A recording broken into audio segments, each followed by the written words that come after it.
اللهم صل على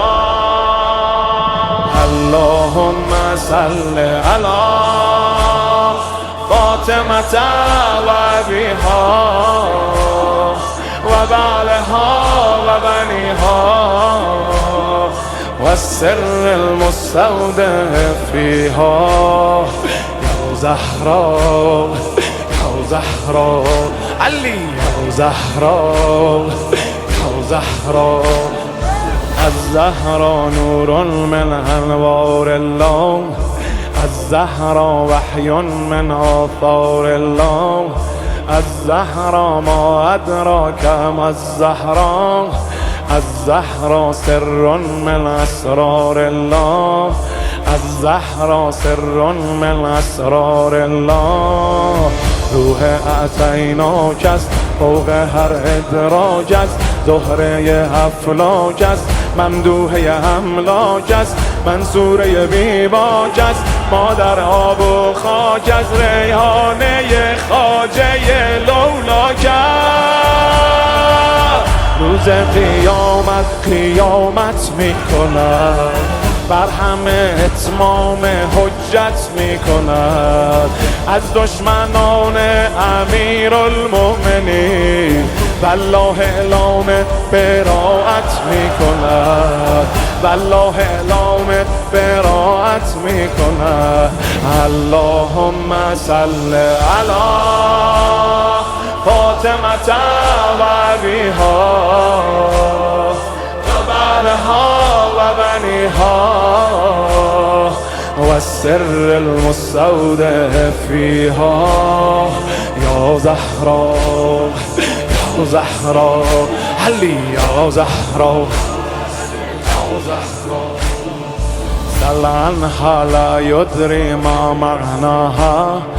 ما أولاها ربي ما أعطاها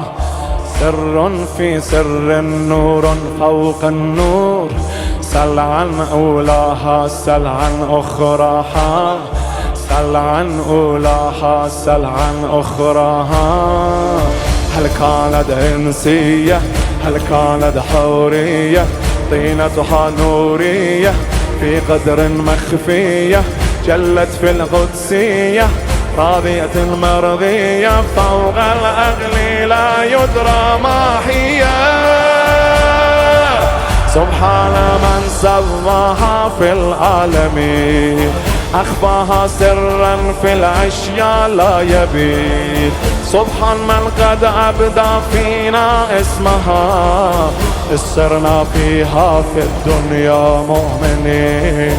سرنا فيها في الدنيا مؤمنين اللهم صل على فاطمة وأبيها وبعلها وبنيها والسر المستودع فيها يا زهراء يا زهراء علي يا زهراء Madhun dedi Taha Kur'an oldu Toprağa adın seslendi can oldu Ya Zehra bu alemde her kim dergahı ve öptü Selman oldu dergahı ve öptü Selman oldu Ey nehzet bidari خلقتون پرغاری ایمانون میاری ای لشگر اسلامın سرباز علیواری sen başladığın tufan fedeylür alanda edvari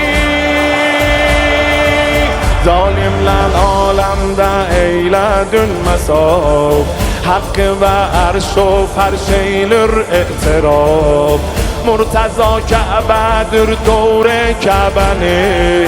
هر gece gündüz sen eyledin tavaf her gece gündüz sen eyledin tavaf Allahümme salli ala Fatıma ve abiha ve ba'liha ve beniha والسر المستودع فيها يا زهرا يا زهرا علي يا زهرا يا زهرا